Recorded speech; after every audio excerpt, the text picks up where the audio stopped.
Major General Eyal Eisenberg, chief of the Israeli Army's Home Front Command, warned on Monday that thanks to the recent revolutions in surrounding Arab states, Israel could face a multi-front war in the very near future.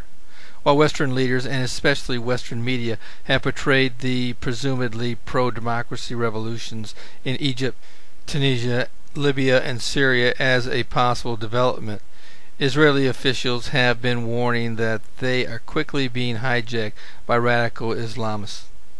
In Egypt, the Muslim Brotherhood looks poised to win the country's first truly democratic election in decades.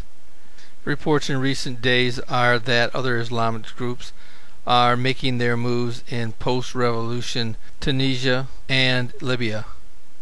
Far from being optimistic, General Eisenberg told a conference at the Institute for National Security Studies in Tel Aviv that after the Arab Spring, we assess that a winter of radical Islam will arrive, and as a result, the possibility for a multi-front war has increased, including the potential use of weapons of mass destruction.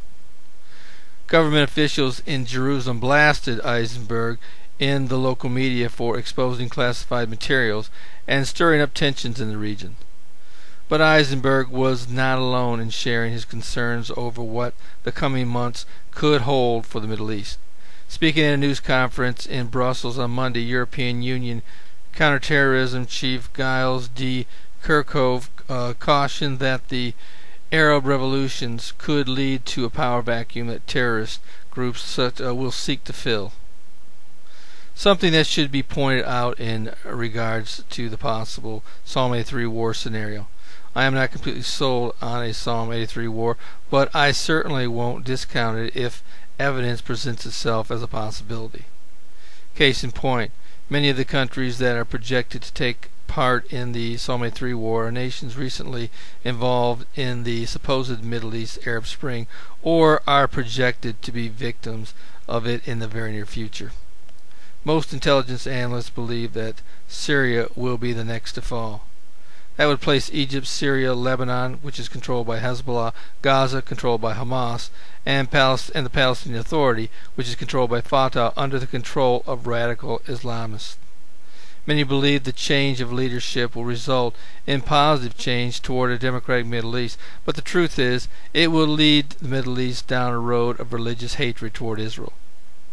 As stated in an earlier video, all Middle East recognized leadership in these countries understood the devastating military power Israel possesses, with many of these countries poised to be taken over by religious extremist leadership, who will likely declare war on Israel based on nothing more than their religious hatred toward the Jewish state.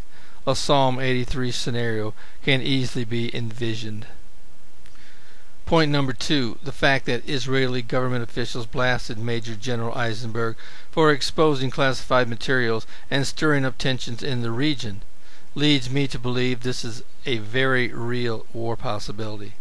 The fact that it was not downplayed or dismissed as an inaccurate assessment, but rather labeled as a security breach, speaks volumes as to the real direction Israeli officials believe could be coming.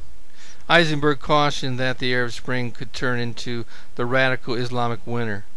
Eisenberg also noted that a new weapon was used by Gaza militants in the recent round of escalation in the south, which led the Home Front Command to instruct the public to seek shelter under 2 roofs rather than 1.